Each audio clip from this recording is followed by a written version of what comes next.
banyak di antara orang-orang yang tidak menghadirkan perasaan dalam dirinya bahwasanya akhlak itu ibadah. Ketika kita baca Quran, kita merasa kita dapat pahala. Tapi ketika kita berakhlak mulia, ketika kita lembut kepada istri, seakan-akan itu tidak berpahala, seakan-akan itu bukan ibadah. Padahal akhlak adalah ibadah yang sangat agung.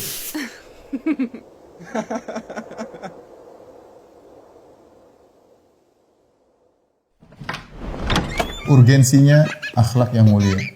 Yang pertama, akhlak adalah poin yang besar dalam syariat karena Allah memuji khusus tentang sisi akhlak Rasulullah sallallahu alaihi wasallam. Kalau Rasulullah memiliki akhlak yang sangat agung, maka tentunya kita umatnya berusaha meniru Rasulullah sallallahu alaihi wasallam. Yang kedua, Nabi sallallahu alaihi wasallam diutus untuk menyempurnakan akhlak.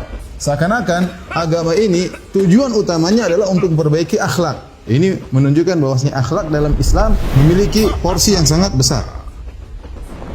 Kemudian hal yang menunjukkan urgensinya akhlak, sebab yang paling banyak memasukkan surga tiga adalah akhlak yang mulia.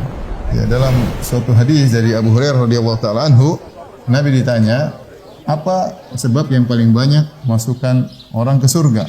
Rasulullah SAW mengatakan, bertakwa kepada Allah dan akhlak yang mulia. Kemudian di antara hal yang menunjukkan urgensinya akhlak mulia, Nabi SAW menjadikan akhlak yang mulia sebagai barometer tingkat keimanan. Kata Nabi SAW, orang beriman yang paling sempurna imannya adalah yang paling bagus akhlaknya. Dan sebaik-baik kalian adalah yang terbaik bagi istrinya. Kenapa bisa demikian?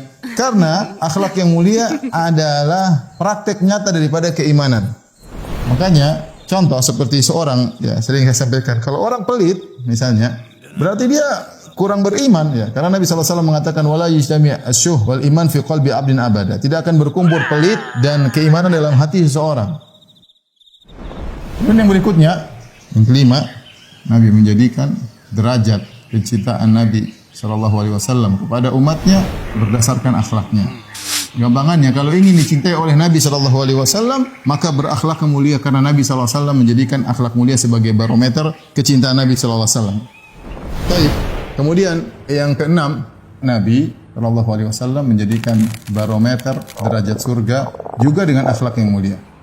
Nabi SAW dalam hadisnya bersabda, sungguhnya di antara orang yang paling aku cintai, yang paling dekat majelisnya denganku pada hari kiamat adalah yang paling terbaik akhlaknya. Maksudnya apa? Surganya paling tinggi. Semakin dia dekat dengan Nabi SAW, maka derajat surganya semakin tinggi. Semakin berakhlak mulia, maka derajat surganya semakin tinggi di sisi Allah Subhanahu wa taala. Kemudian selanjutnya, di antara hal yang menunjukkan urgensinya akhlak yang mulia, yaitu mudahnya kita berbuat baik kepada orang lain dengan akhlak mulia. Dalam hadis kata Nabi SAW, kalian tidak bisa meliputi atau memberikan harta kalian kepada banyak manusia. Akan tetapi bisa kalian memberi banyak orang dengan senyuman dan akhlak yang mulia. Maksudnya apa? Nabi ingin mengatakan kalian tidak bisa meliputi orang-orang dengan harta kalian. Kita mau sekaya apapun, setiap orang mau kita kasih bagi duit, ya uang kita akan habis. Kemudian susah, kita juga memberikan uang kepada orang tidak mudah karena kita memang dibuat secara naluri cinta kepada harta. Setiap ketemu orang kita kasih duit berat, kecuali Rasulullah SAW. Tetapi kata Nabi, kalian tidak bisa meliputi manusia dengan harta kalian, tetapi kalian mampu meliputi manusia dengan senyuman. Apa susahnya kita senyum sama banyak orang? Setiap ketemu orang, mau 1.000 orang, mau 1 juta orang, mau di hadapan khalayak 1 juta orang, kita senyum, senyum kita dibagi untuk mereka semua, tidak susah, mudah. Itulah akhlak mulia. Yang terakhir, Nabi SAW berdoa untuk diberi akhlak yang mulia. Allahumma ahsanta khalqi fa ahsin khuluqi. Ya Allah, sebagaimana Engkau telah memperindah penciptaanmu, yaitu tubuhku, badanku, parasku, fa ahsin khuluqi, maka indahkanlah akhlakku.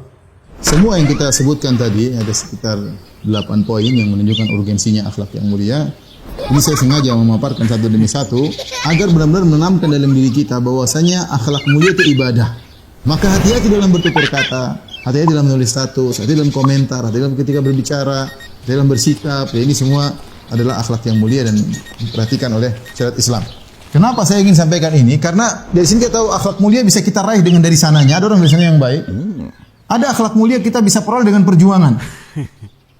Setelah kita belajar, kita benar-benar scan diri kita. Kita bikin daftar akhlak buruk saya, periksa. Oh, saya suka merendahkan orang, saya suka suudzon, saya suka merendahkan istri, saya suka merendahkan suami. Banyak kalau kita mau periksa. Kita kalau meriksa orang gampang, orang itu begini gampang. Periksa diri kita. Sekali-sekali scan diri kita. Kalau Anda nggak mampu scan, suruh istri scan diri Anda. Sayang, tolong scan diri akhlak saya. Oh, suami baru keluarlah istri karena Anda tuh begini suamiku. Oh, keluar semua, scannya teliti. Memang tidak semua perangai bisa berubah, tapi bisa berubah kalau orang berjuang bisa. Dari pelit jadi dermawan, dari penakut jadi pemberani. Bahkan Nabi memberikan pahala yang besar. Aku menjamin istana di surga bagian atas bagi orang yang memperbagus akhlaknya.